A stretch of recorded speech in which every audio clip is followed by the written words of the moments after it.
வெறும்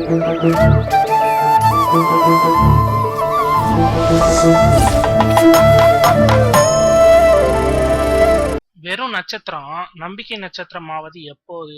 காடு கழனியை விட்டு காசை போட்டேன், காடு கொல்லா விளைச்சல் கழனி கொல்லா மகிழ்ச்சி என்று எந்த விநியோகஸ்தர் வாயார பாராட்டுகிறாரோ அப்போதுதான்.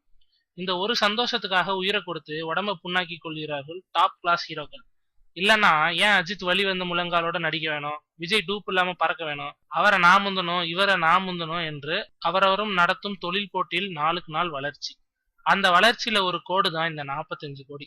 தெரி படத்திற்கு பின் விஜயும் டைரக்டர் பரதனும் இணைந்து உருவாக்கி கொண்டிருக்கும் விஜய் 60 படத்திற்கு நாடெங்கிலும் ஏகத்திற்கு எதிர்பார்ப்பு எகிரி கொண்டே போகிறது. படம் முடியும் தருவாயில் இருப்பதால் இப்பவே வியாபாரத்திற்கான கேட் திறக்கப்பட்டு விட்டது. தெரி படத்தின் வசூலோடு கம்பேர் செய்வது தானே விநியோகஸ்தரின் நோக்கமாக இருக்கும். அப்படி கம்பேர் பண்ணிய விநியோகஸ்தர்கள் இந்த முறை எதை பற்றியும் கவலைப்படாமல் பண மூட்டையை அவிழ்க்க தயாராகி வருகிறார்களாம். இதில் சில பெரும் கம்பெனிகள் நேரடியாக படத்தை கொள்முதல் செய்யும் முயற்சியில் இறங்கியிருக்கின்றன. தமிழ்நாடு தியேட்டர்ல வெளியிட மட்டும் 45 கோடியை நிர்ணயித்திருக்கிறாங்களாம் பட நிறுவனம். எனது 45 என்று அஞ்சாமல் விலை பேச கிளம்பி விட்டார்கள். இந்த போட்டி 45ஐயும் தாண்டி போக வைக்கும் என்பதுதான் இன்றைய நிலவரம். விஜய் ரொம்ப ஹாப்பி என்னாச்சு.